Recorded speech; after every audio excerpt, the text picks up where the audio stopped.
Hay descubrimientos que, bueno, cambian el mundo. Pero, ¿qué pasa con los que se pierden?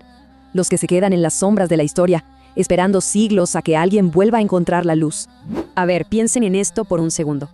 La respuesta a uno de los misterios más grandes de la naturaleza, encontrada. Y de repente, ¡puf!, desaparece del conocimiento humano por 300 años. Y lo más increíble es que no se perdió, digamos, en un incendio o una catástrofe. No.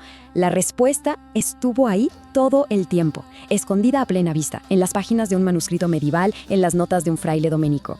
Y aquí viene la gran pregunta, ¿no? ¿Cómo es posible que un teólogo del siglo XIV, con herramientas súper básicas, solo su mente y poco más, lograra resolver un rompecabezas que había dejado perplejos a los genios más grandes de la historia? Hablamos de gente como Aristóteles, ¿eh?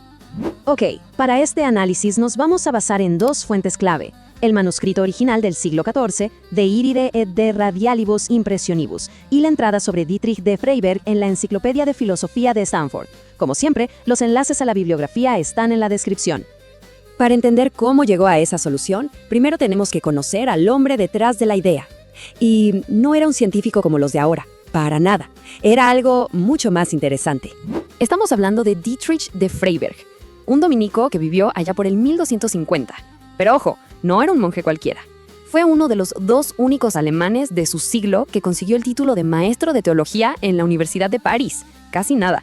Además, fue superior provincial de Alemania. Y muy importante, estaba súper influenciado por su mentor, Alberto Magno, y su espíritu científico. Un verdadero peso pesado intelectual de su época. Bueno, pues fue precisamente esa mente tan aguda la que se enfrentó al misterio del arco iris, pero desde un ángulo completamente nuevo. Vamos a ver exactamente cómo lo hizo. Por siglos, todo el mundo miraba hacia arriba, obvio, ¿no? Veían el arco iris en el cielo y trataban de entenderlo como un todo. Pero ese era justo el error. El secreto no estaba allá arriba, en el cielo. Estaba en lo más pequeño que se puedan imaginar, en una simple y única gota de agua. Ese cambio de enfoque lo fue todo.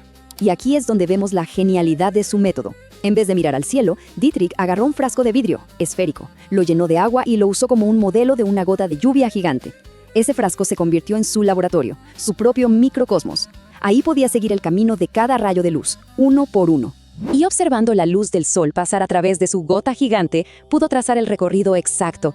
Descubrió que era como una coreografía de 3 pasos. Primero, refracción. La luz entra a la gota y se dobla. Segundo, reflexión interna. La luz rebota en la parte de atrás de la gota.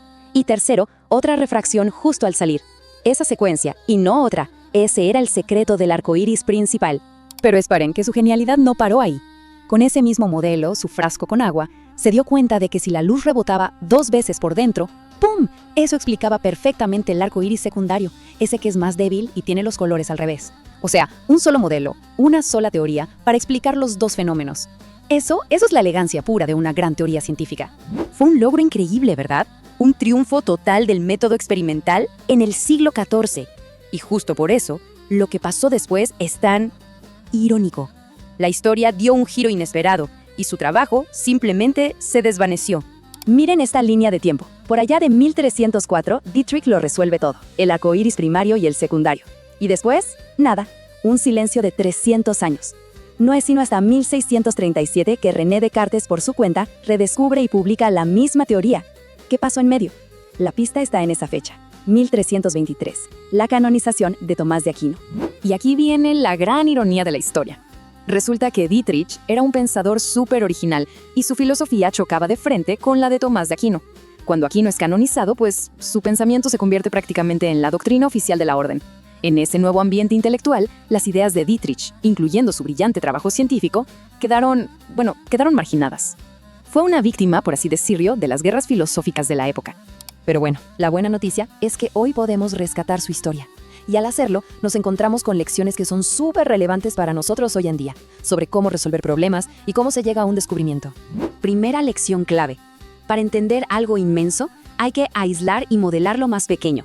Dietrich no trató de resolver el cielo, no, se enfocó en una sola gota. Al crear un modelo simple de un solo componente, pudo descifrar el sistema completo. Una lección potentísima. Segunda lección importante. Hay que valorar el pensamiento que cruza fronteras. La formación de Dietrich como teólogo y metafísico le dio una perspectiva única para atacar un problema de física. Su creencia en un universo ordenado, que es un concepto teológico, fue el motor que lo impulsó a investigar. Su metafísica le dio herramientas a su física. Y la tercera lección es, quizás, la más desafiante. Tenemos que reexaminar lo que damos por sentado.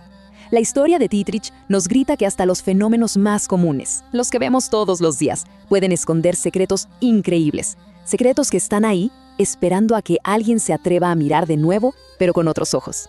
De hecho, todo su método y su visión del mundo se pueden resumir en una frase. Una frase que es casi un mantra para cualquiera que busque innovar. Encuentra el universo en una sola gota. Ok, entonces, para resumir, Dietrich de Freiberg, un fraile dominico del siglo XIV, fue la primera persona en la historia en explicar correctamente cómo se forma el arco iris. ¿Cómo? Modelando una gota de lluvia con un simple frasco con agua. Su trabajo fue un triunfo increíble del método científico temprano, pero se perdió por 300 años por culpa de las corrientes teológicas y filosóficas de su tiempo, hasta que fue redescubierto. Y así, la historia de Dietrich nos deja con un reto. Un reto para que miremos nuestro propio mundo con esa misma curiosidad, para que pensemos, ¿qué fenómeno de todos los días, algo que vemos y ni le prestamos atención, guarda un secreto olvidado? Un secreto que está ahí, esperando a que alguien simplemente decida mirar un poco más de cerca. La nota de descargo de responsabilidad y la bibliografía completa se encuentran en la descripción.